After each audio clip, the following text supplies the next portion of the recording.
Hey guys, welcome back to the Pulling Curls podcast. Today on episode 136, we are talking about the great mystery of life, kids, and cell phones. Let's untangle it.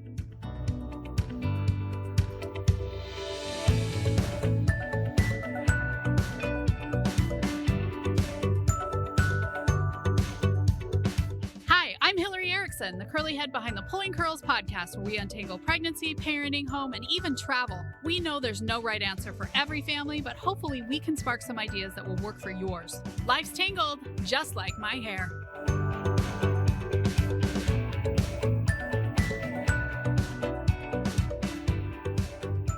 Okay, guys, before we get started, a lot of you come to this podcast just looking for a good time, but what if you just subscribed?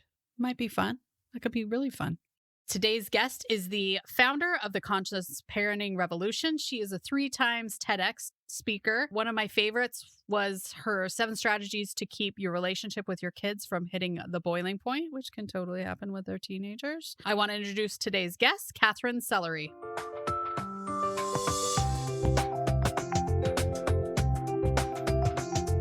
Are you overwhelmed by all there is to do around your house? As a new mom, I felt overwhelmed at every turn. Fortunately, I turned to systems to make a change. Whether it's mornings, dinner time, or even just to climb out of a pile of kids' clothes, my course Family Routines can save you. I hold your hand as we smooth out these rough patches, making every day easier so we can more easily handle when your preschooler tells you they can use their urine like a lightsaber. Parenting is always going to be a wild ride. Routines are just your seatbelt, and they can support you. Use coupon code UNTANGLED to save 15% at checkout. Link in the show notes.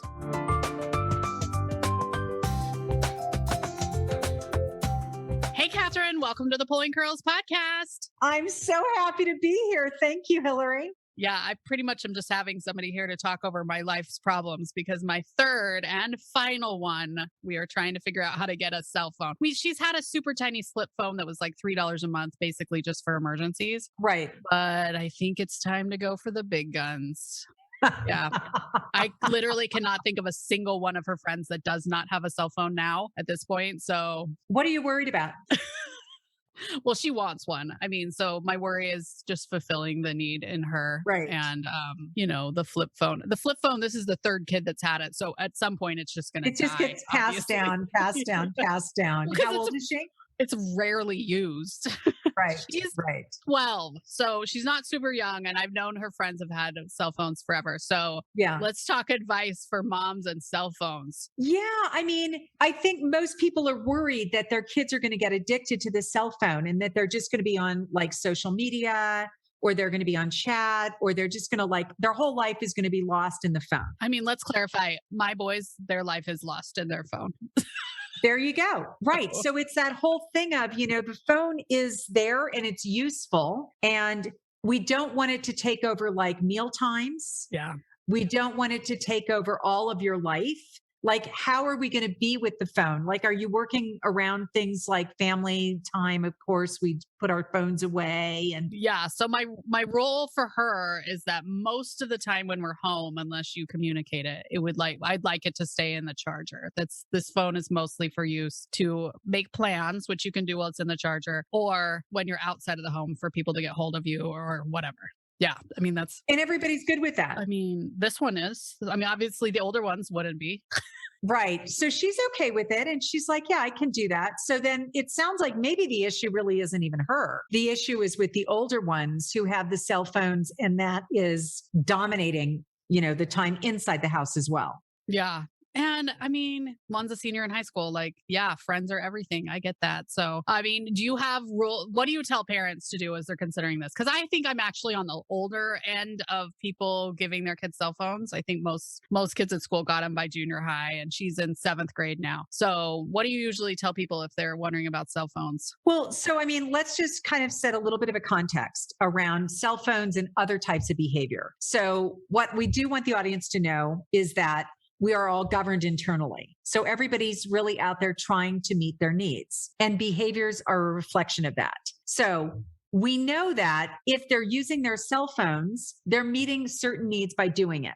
It's a behavior that meets needs, and that's okay. We want people to meet their needs until it becomes an addiction or a problem. Right. And we had these same needs as a kid. And I try to remind myself that we had that 50-foot long cord that we could haul from our family room into another room so our mom couldn't I hear what we were remember that talking about. cord. Yeah. Yep. Yeah, absolutely. So the telephone, whether it's that old one that was attached to a cord that we wrapped around the kitchen, or it's this new version, we use it as a mechanism to meet our underlying needs. It's just a solution.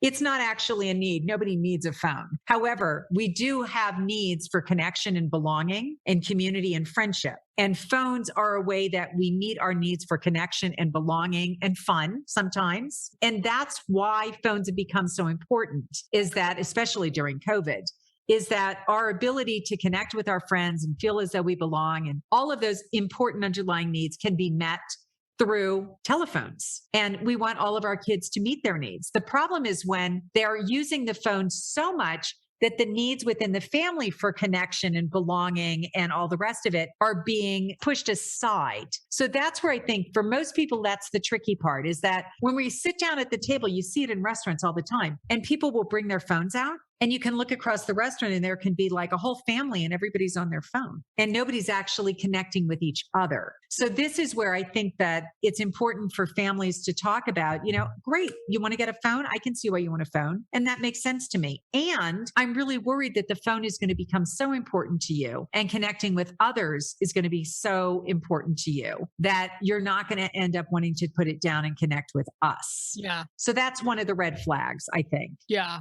that is a red flag. What do you do? Because I've told her that I get the password to the phone. Like I have full access to the phone. Do you read your kids' text messages or? I don't. Ever? Yeah, I never have. I never have, because I feel like it's a matter of, unless there's a reason. Yeah. I think it's important to have the conversation and say, I'm not going to eavesdrop when you have friends over and, sit outside your door, like listening to every word you say, because I feel like that's an invasion of your privacy. Yeah. And I feel like your phone is also for you. However, I also am going to be worried that the phone is abused or that there are types of conversations or that you have access to things that are dangerous. So let's talk about all of that. And how would you feel about me, making it so that you can't surf the internet for certain types of content? Right. Right. I mean, it's all about the conversation around all of the things that we're worried about that I think we need to have.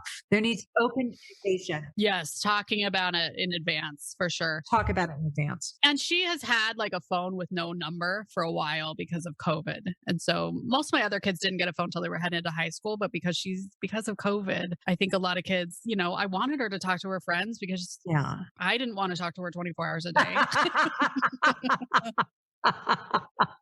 And she needed that, and so I think a lot of parents maybe are confronting this maybe a little bit earlier than they thought they had. So I'm glad that we're having this talk. So I always say that I have access to their phone, and I think my kids have thought that I've looked at their texts. They know that it's an option. That's always when they've gotten the phone, but I've never taken the time to scroll through. Right. I definitely follow them on social media, and I've definitely had conversations about maybe this wasn't our best choice. Yeah. Well, I think that we want to set up the ecosystem for our kids to make good choices. And we want to flag the things that we're worried about just as a, FYI. These are some of the things that I've noticed that happen with other kids that, I know as we enter into this world of you getting your own phone, these are some of the things that may start coming up for you. And I want us to be able to talk about them as they happen so that we can start to be with these potentially dangerous things that could result from having a phone. I mean, in my case, my kids went to a school where we had to drive to pick them up. Mm-hmm. And it was up a hill and it was a cul-de-sac and everybody came back. And if I got stuck in that, it could take me 30 minutes just to get up the hill. So I wanted them to have phones at a really young age. So 5, 6-year-olds, they've got that flip phone in their backpack. And our conversations were about, you got to turn that phone on. At the end of the day, you got to turn that phone on because I'm parked at the bottom of the stairs and I need you to be on the phone with me when you get out of school so that you can come down that staircase and we can be in communication so that I don't have to go up and do that. Yeah. And so my conversations were about getting them to turn the phone on because they had that phone for me. Right. and it could be for safety. And then did you have rules that they could only text you with that phone? There weren't that many kids that had phones at 5 and 6. Right. So it wasn't like ever really a thing. Like none of their friends had anything. It wasn't even in the realm of stuff. It was for me. Yeah. And it was for me to be able to communicate with them. And you could say it was for safety. And so that was how come I needed them to have phones at young ages. But then later on, of course, the phone, became popular. Other people had phones. They wanted something other than that really cheap flip phone. So, also like your daughter, it was about getting a real phone. And then how are we going to use the phone? Because phones and social media, that all happens through that phone. And the social media piece, like my daughter took herself off social media because she found that the FOMO stuff and, that fear of missing out and some of the things that were happening, if she could see a group of friends that got together and she wasn't in the group, and what that brought up for her feeling wise and how much energy was needed to keep herself centered with all of those activating events happening around her, it was just easier to get off. Oh, I love that. So she was smart enough to be like, it was her idea. Yeah. I'm just not going to do this anymore, Mom. It's too hard for me. It takes too much of my emotional bandwidth. And did she stay off? Never been on. Like, is she back on? Never been on. She's never been back on. Never. Wow. She's 22. Interesting. Yeah. Is she not on anything? Facebook, Instagram, TikTok? None. Wow. Yeah. So she's probably one of the only people on the planet. She just texts like with texting. She just texts. Yeah. She's not a big phone person.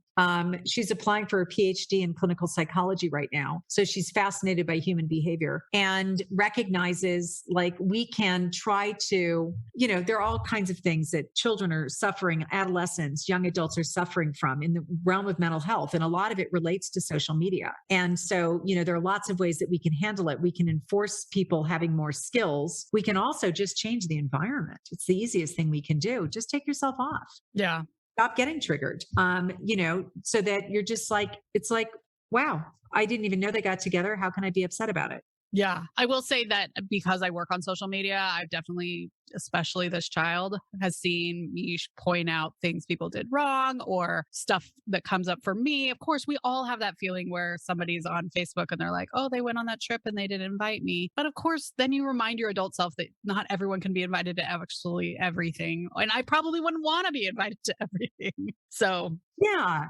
We have the skills. We can learn the skills to be just like present to, oh, wow, there is something in me that just got activated by that. Oof, I'm going to be with that part of me. We can learn the internal narratives and dialogue to be present to something in us that gets activated without being merged with it or letting it lead our own behavior or overwhelm us with feelings. So, those are the internal structures that we create to be present to our feelings without being overwhelmed by them. Yeah. But frankly, a lot of people on the planet don't have those skills. Yeah. And what a great thing to give those skills either, because you're always going to be like, something comes up in conversation. And absolutely. Unless you live in a solitary jail cell, I guess. Absolutely. I have a lot of people talk about like TV, gaming, all of these other things, and that some people's solution is to just get rid of it. And I'm like, well, that's always an option. You can always just get rid of it. However, learning how I'm going to be with it is a sustainable skill so that when they're out of your family and they go to someone else's house or they go to college or they just go on their own path, they've developed the muscle for self-control. Yeah, that's a hard muscle to develop, especially if your mom develops it for you by just throwing everything away. Well, and that's the problem is that when everything's being controlled by someone else, then the self-control within doesn't develop for that individual. Yeah. How old was your daughter in high school when she got off social media, or was she in college? High school. Interesting. Because I feel like the draw is extra in high school. My one in college, I think he's on social media, but he can pick to see his friends whenever he wants because he doesn't live in my house. So, yeah. Yeah. Yeah. I do think that it's a choice that a lot of people don't even think of as a choice anymore because social media has become so prevalent in our lives. Yeah. That it's like, wow, how could I go without that? But actually, there's still choice around it. Yeah, that good. How do I want to have it? How do I want to be included in it? If privacy is important to you, then of course, it's something that you probably aren't going to want to see yourself blasted all over. At my child's school, when she was, both of them, they would have a whole thing in high school about the schools, the universities, looking into your social media accounts, seeing what you're up to. And we had kids at her school who'd been given places at prestigious universities who had them revoked because of their social media accounts and what they were seen doing. Man. Yeah. So I'll just put it out there. That is going on. Yeah. Do you think they're still doing that? My kids, I sure do. good thing my kids are private. I'm just kidding.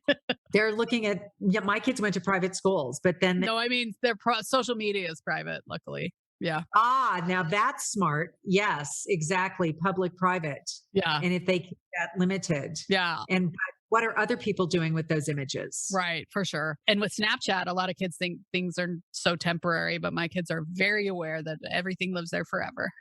Yeah, I mean, and that's another thing, to just have that education. Because if you didn't know that universities are looking at social media to get a profile of your child, then you might, want to just start having those conversations. Yeah, it's tough because I wish that, wouldn't want a lot of my choices from when I was 17 to be highlighted now on social media. So, yeah, and it's there forever. I mean, when people are like canceled because of a tweet they made when they were 21, I'm like, come on. I know. All done. It's tragic. We've all Everybody, we've all had things we've said that we've regretted. We've also been immature. We have grown up theoretically, and we wouldn't be seen saying those things now, and may even have a sense of, what was I thinking? Yeah. When that came out of my mouth, like, holy cow. So yeah, I do think that the cancel culture is extremely interesting and intolerant. Not that some things, I think that confrontation is important. I think it's important that we say, wow, my feelings were hurt when, or gee, the way you're looking at this and the stance that you have, I have a problem with. Right. I'd like to talk about that. I mean, I want to have those conversations. Canceling, I'm not so sure about. Yeah. Well, it's the same as like those self-control muscles where if your mom just throws your switch away, are you able to control it when you leave her house? Because yeah, ultimately I want them all to leave. Yeah, of course. And I can remember when my kids were little, I didn't control how much or how often they got on TV. And what I found is that because there was the freedom to turn it back on later, it was easier to turn it off. Because there was that sense that, oh, I really, I do want to go out and do something else. I know that when I come home, I can catch that show. Yeah. There was the ability to come and go, where the kids who obviously came from a very controlling form family had no self-control, and they would come over and they would just want to sit in front of the TV. And my kids would be like, oh my God, that's so boring. You can do that anytime. Let's go play tennis. Let's go swim. Let's go do something else. How about a hike? Let's take the dog for a walk. And they were just like glued to it. Right. Oh, so interesting. And you see that a lot in kids whose parents have said no sugar. And then that first Halloween comes where they have just a little bit of autonomy and that kid is so sick.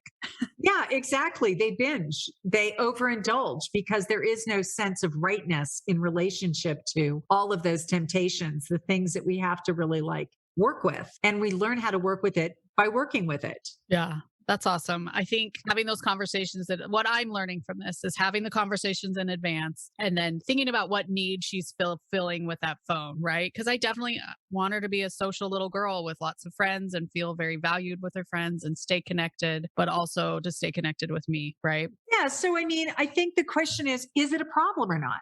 Right? If it's not a problem, there's nothing to do. Yeah. They're already handling it responsibly. They're already handling it in ways in which it's not causing other issues. If there are issues and you're finding that there are problems with your child only wanting to stream, YouTube videos on their phone, or only wanting to engage in social media and following everybody under the sun, and all of their life's energy is out there somewhere through that thing called the phone, then where are they developing their own skills? Where are they developing their own legacies? Like, what is it that their passions are? And a friend of mine was saying to me the other day, more around like gaming, that she was concerned that it was too much. And so she was having those conversations about, all we have is time. Time is it. So how we spend our time is going to determine what we develop. How capable and competent are you getting at your golf game, your tennis game, your reading, your writing, what are the things that really light you up? What do you want to become a master of? And all the time that you're spending over here means you don't have any time to develop these other aspects of yourself. So those kind of conversations are really good. Yeah, that is really good. What do you do when their room is a complete pigsty and they just come home and they get on their Switch or their phone? Yeah. I mean, again, these are like self-management skills. Yeah. And so in our family, I really value tidy. And I talk about things as visual noise. When things are just everywhere pell-mell, it's like visual noise for me. It just irritates my nervous system. Not everybody's like that. Other people can be around it and it doesn't activate that for them. So we would have conversations about the common areas in the home needing to be a way that works for everyone, and that other areas of the home where it's really, they have some autonomy over that space, they can start to choose what works for them. So I can always close a door to a bedroom, but I can't to the family room, the living room, the kitchen, the common areas. Yeah. So those are really those aspects of self-care where some kids really do like neat and tidy also. And they might not be able to start doing it for themselves, but when they experience the other rooms, they're like, wow, that does feel better. I can take a deeper breath. Maybe I do have some visual noise issues as well. And then there can be some ideas around self-started behavioral change. Again, the river is going from outer behavioral change where it happens because somebody's quote unquote making it happen, to the land of teaching your children about their values, supporting them at being more connected to their sense of like, what is it that I like? Do I enjoy this or do I enjoy that? Rather than like shaming them or using rewards and punishments or an external locus of causality to create behavioral change. Oh, like what do they like? What feels good to them? And by giving them lots of experiences, like a clean living room, they can decide which works for them. Yeah. I have one who just likes to have everything out. She likes to see all of her things. And so mine's always like, in an emergency, I am unable to get to your bed. So we just have to have a clear path. That's what I'm looking for here. So she's, yeah, you know. Yeah. I mean, we like to share our values. And, you know, we hope that our children will experience our values because we live them. So if I want to talk to my children about how I value, you know, that everything has a place and everything in its place, that perspective, which is really for me, true to me, then I do that by having a home that looks that way. Yeah, I like that. All right. So we live by example. And I hate that. And I love that. I know, right? I mean, a lot of people live in the land of do as I say, not as I do. Yeah. And I say to them, it's never going to be that way. Especially with kids. It's always going to be that they use you as their model and they see what you're doing and they see the hypocrisy when you tell them to live a certain way that you're not living. That's rough. Like, put down your phone. Like, that's my problem too. So yeah, exactly. And there's mom, you know, texting away on the phone with friends, whatever it is, Yeah. right?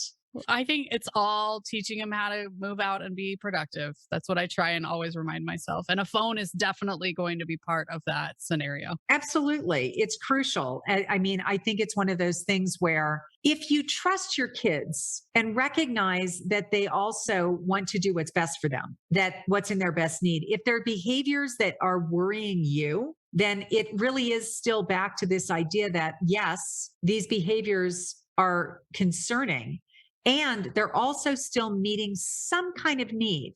And we're not really sure what that need is. But all behaviors are in service to meeting a need, an attempt to meet our needs. So if that behavior, whatever it is, even though we're concerned about it, wasn't at least partially meeting that need, it would stop. Yeah. So that's where it always has to be that we're wondering about. So like, what is this behavior that we're worried about? What need is that behavior meeting?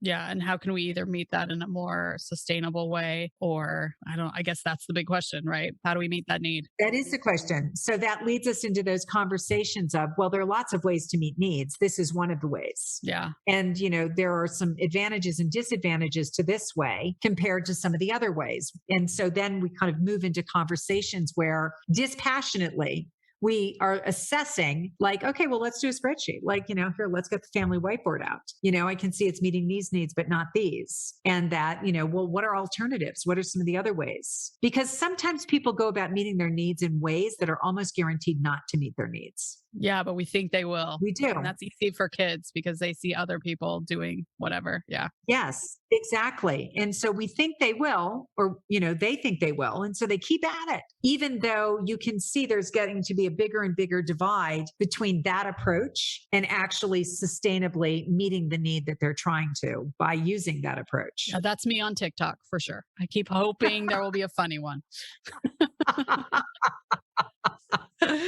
Oh, that's hilarious. All right, this is awesome. So think about what needs your kids are looking for and what they're trying to meet. Katherine, I'm going to put all your TED Talks down below. I really enjoyed watching them. I think she has a lot of good information. And you have a free ebook that people can sign up for too, right? On your website? We do. So I will put that information in the show notes. Or do you have a website you just want to tell people here? Yeah, come to Katherin Sellery. .com. Celery is spelled Sellery. Yeah, like selling things, not the vegetable. Yeah. All right. Love that. Thanks for coming on, Katherine. Appreciate it. Thanks so much, Hillary. Really appreciated it. Okay, I hope you guys enjoyed this episode. I am going through this right now. We're actually recording this before the holidays.